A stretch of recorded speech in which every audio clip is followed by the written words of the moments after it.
こんにちは、デザインドリップです。今回はチャンネルを使った切り抜き方法を紹介したいと思います。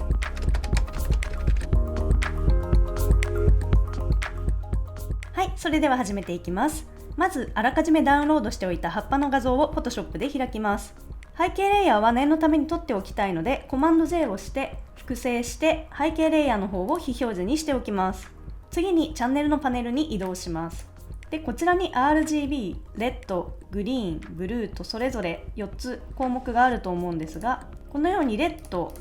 グリーン、ブルーをそれぞれ見比べてみて、最もコントラストが強いものを選択します。今回はブルーが一番コントラストが強いので、こちらを選択して右クリックからチャンネルを複製します。でこちらのできたコピーの方を表示させて、元のブルーは非表示にしておきます。ちょっと分かりやすいように背景を白にして作業していきたいと思います。でこちらのできたコピーの方をさらにコントラストを強めて選択範囲を作るための準備をしていきたいと思います。こちらのブルーのコピーを選択した状態で、イメージメニューの色調補正からレベル補正を選択します。するとこのような項目が出てくるので、まず削除したい背景の部分を真っ白にしていきたいと思います。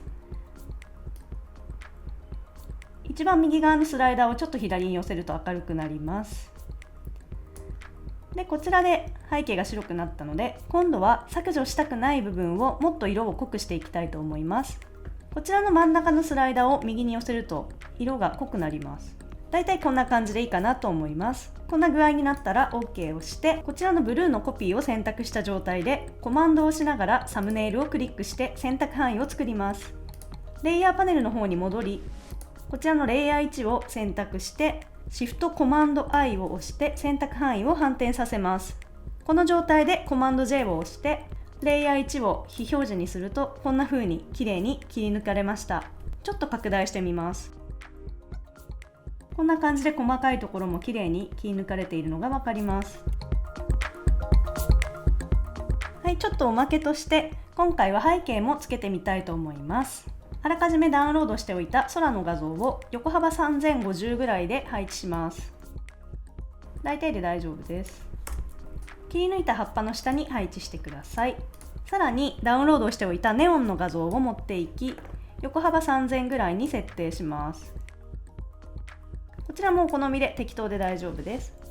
で適当な位置に配置をしたら、こちらのブレンドモードを比較メインにします。するとこんな感じで簡単に合成ができました。はい、こんな感じです。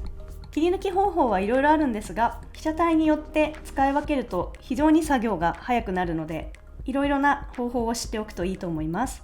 今回のようなチャンネルを使った方法は、切り抜きたい背景と被写体のコントラストがはっきりしている場合にすごく役に立ちます。慣れればそんなに難しくないと思うので、ぜひ皆さんも試してみてください。ありがとうございました。